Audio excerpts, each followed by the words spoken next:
¿Qué tal, chicos? Me presento, soy Belisa Valdivieso Ochero, profesora del curso de Química. Tengo a cargo las aulas de primero y segundo de secundaria. En este tema vamos a hablar de la tabla periódica.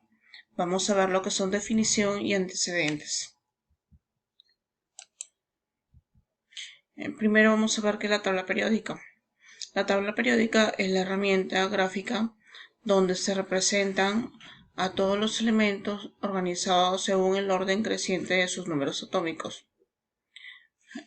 ¿Cómo así? Orden creciente, o sea, de menor a mayor. 1, 2, 3, 4, 5, 6, 7, 8, 10 y así sucesivamente.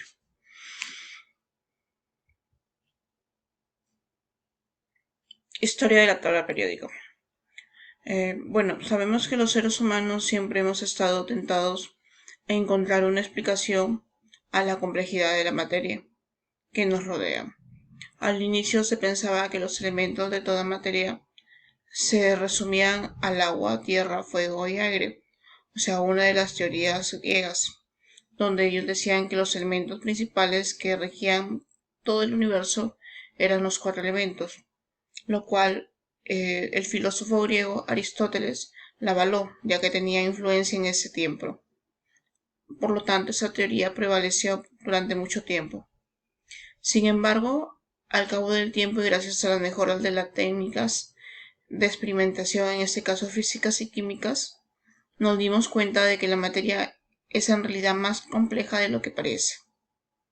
Los químicos del siglo XIX encontraron entonces la necesidad de ordenar los nuevos elementos descubiertos.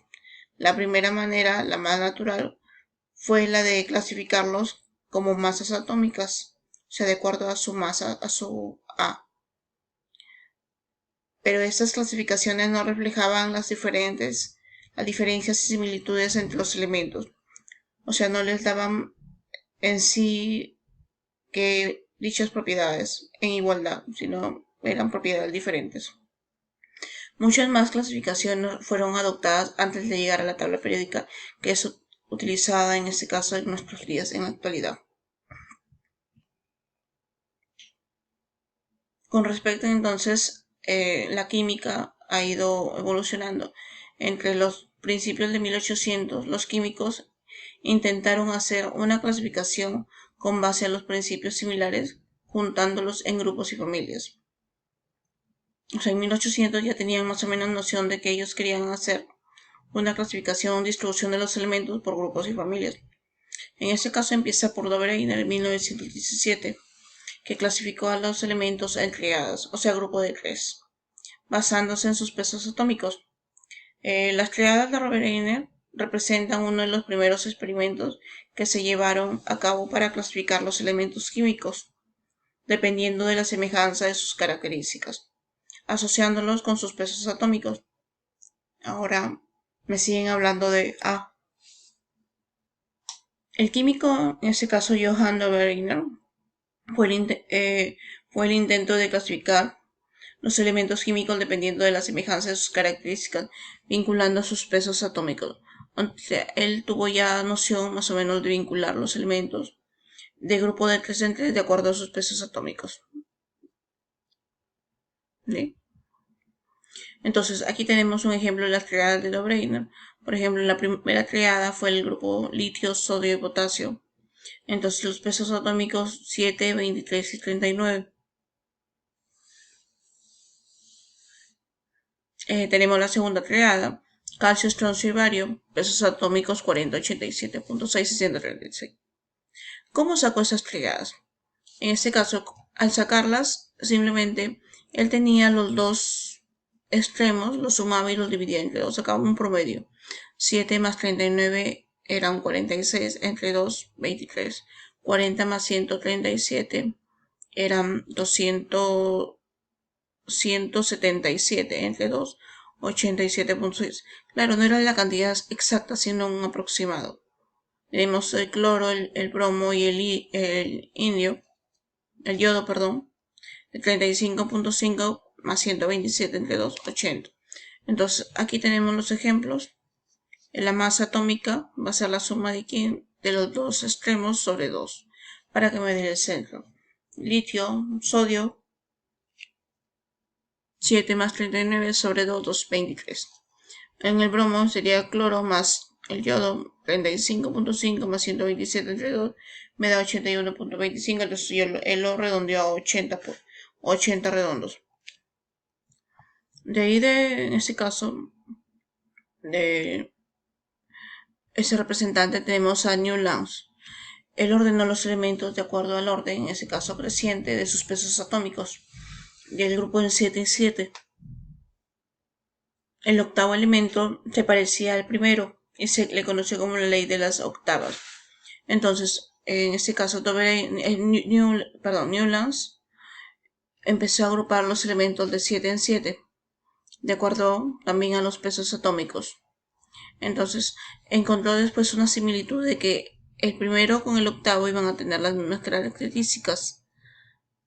Y de ahí corría 7 más, de ahí seguía, por ejemplo, 1, 2, 3, 4, 5, 6, 7. El 8 se parecía, en ese caso, al primero.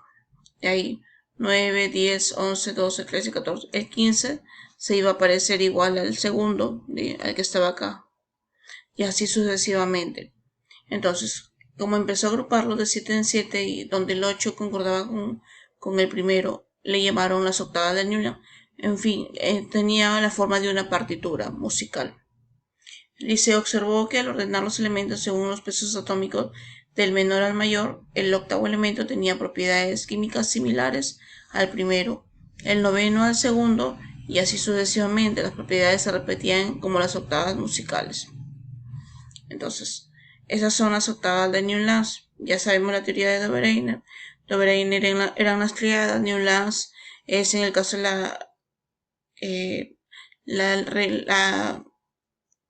se le conoce como la ley de las octavas por la partitura, iba en 8 en 8. De ahí tenemos en este caso representantes. Tenemos a Dimitri Mendeleev y Lothar Meyer en 1869.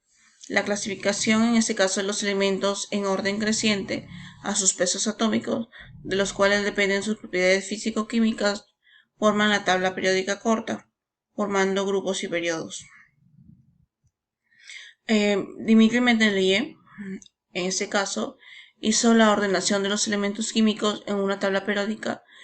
Fue en este caso el gran aporte de Mendeleev hacia la ciencia, pues esta agrupación por los pesos atómicos y valencias permite observar una regularidad de las propiedades de los elementos.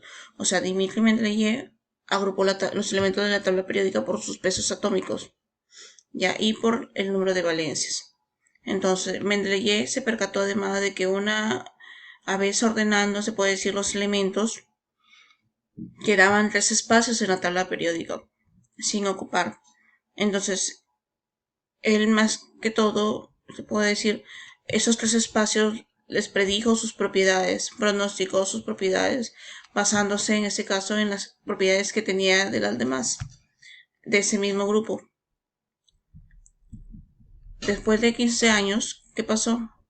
Se descubrieron esos elementos y se colocaron en los 3 espacios que faltaban, dándose en este caso con la sorpresa de que coincidían las propiedades que Mendeleev había predicho para esos 3 elementos. Ahora, en 1955, en honor, se puede decir, a la investigación que hizo, se le nombró el elemento 101 de la tabla periódica como Mendelevio, MD, por la investigación que hizo.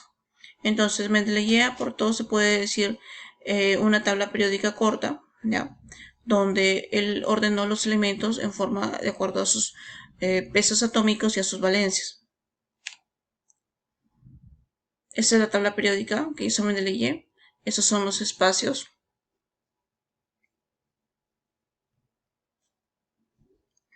Uno, dos, tres. Ahora nos toca Lothar Meyer. En este caso de Meyer encontró cierta relación distinta y a la ya hallada en ese caso por Alexander Reiner, por Newlands. Acuérdense que Newlands eran las octavas. Entonces buscó determinar los volúmenes atómicos de los elementos para obtenerlos, en ese caso los pesos, cantidades en gramos numéricamente iguales al entonces peso atómico de cada elemento. Por ejemplo, 1 gramo de hidrógeno, 16 gramos de oxígeno, 32 gramos de azufre, 23 de sodio, 40 de calcio y así sucesivamente, ¿sí? Entonces, Meyer determina los volúmenes atómicos, se puede decir con más exactitud, ya que él midió el volumen que ocupaba estos pesos a la misma temperatura y a la misma presión. O sea, de repente temperatura 25 grados Celsius, una atmósfera. Entonces, todos los midió en forma de igual, lo cual falló en que el volumen real de un elemento es igual a otro. ¿Sí?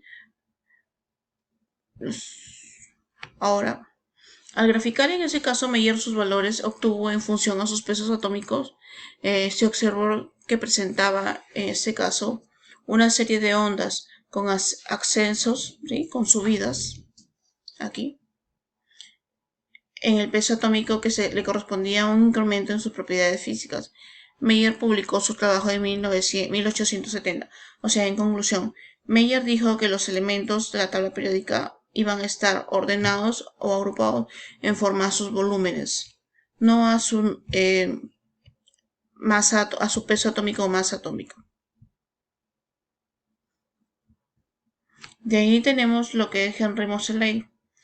El trabajo de Moseley en la investigación determinó en este caso que la base de la ley periódica, ¿sí?, de los elementos van a ser los pesos atómicos, sino los números atómicos. O sea, ya él reafirmó lo que Mendeleev dijo. Mendeleev dijo que los elementos se iban a agrupar, en este caso, por la masa o los pesos atómicos y las valencias. En el caso Meyer dijo que no, se iban a ordenar de acuerdo, en este caso, a sus números atómicos. Actualmente los elementos se clasifican de acuerdo al orden creciente de sus números atómicos. Acertó. O sea, ya con él fue un poco más minucioso y dio que el criterio de que la tabla ya no iba a ser, se iba a ordenar por los números atómicos, no por los pesos o por las masas atómicas. Además, él descubrió en la tabla periódica, en ese caso, que faltaban elementos como el 43, 61, 72, 75, 85, 87 y 91. En este caso, hizo posible identificar los elementos de una forma mucho más rápida y certera. Entonces, esos elementos vienen a pertenecer ahora a las tierras raras. La denominación que engloba, en este caso, el escandio, el itrio y a los 15 elementos que pertenecen al grupo de los lactánidos. O sea, estamos hablando del subnivel F. De la tabla periódica, la normal, actual que tenemos, tiene un grupo arriba y unas pequeñas se puede decir, columnas en la parte inferior. Entonces son las tierras raras.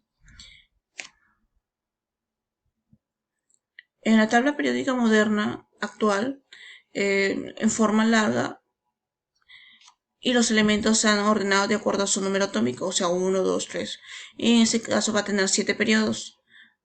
Periodos son 1, 2, 3, 4, 5, 6, 7, en forma, en este caso, horizontal. Va a tener filas que abarcan, en este caso, las configuraciones electrónicas externas. ¿Cuáles son las filas? 1A, 2A, 3A, 4A, 5. Va a tener en este caso, 18 columnas, en este caso que son verticales, que vamos a llamar los grupos y en este caso familias. Entonces, grupo 1A hasta la familia de los alcalinos, grupo 2A, alcalinos tercios, tenemos los metales de transición, tenemos los tercios o boroides, los carbonoides en este caso, los nitrogenoides o en este caso los de nitrógeno, los calcógenos o anfígenos, los halógenos y los gases nobles. Y en la parte de abajo los lactínidos y actánidos. Entonces, esa es la tabla moderna. Tenemos las filas que son 7, 1, 2, 3, 4, son 7 pisos, 1, 2, 3, 4, 5, 6, 7 y son 18 columnas que vienen a representar las familias. En el caso, por ejemplo, de los grupos A, son los elementos principales, en ese caso tiene un subnivel SOP. En el grupo B son los elementos de transición que va desde el 1 al 8 y en ese caso tienen la terminación del grupo del subnivel D. Los elementos de transición interna tienen la configuración electrónica y terminan en el subnivel F y pertenecen a la relación de los actánidos y lactínidos. Bueno, les agradezco.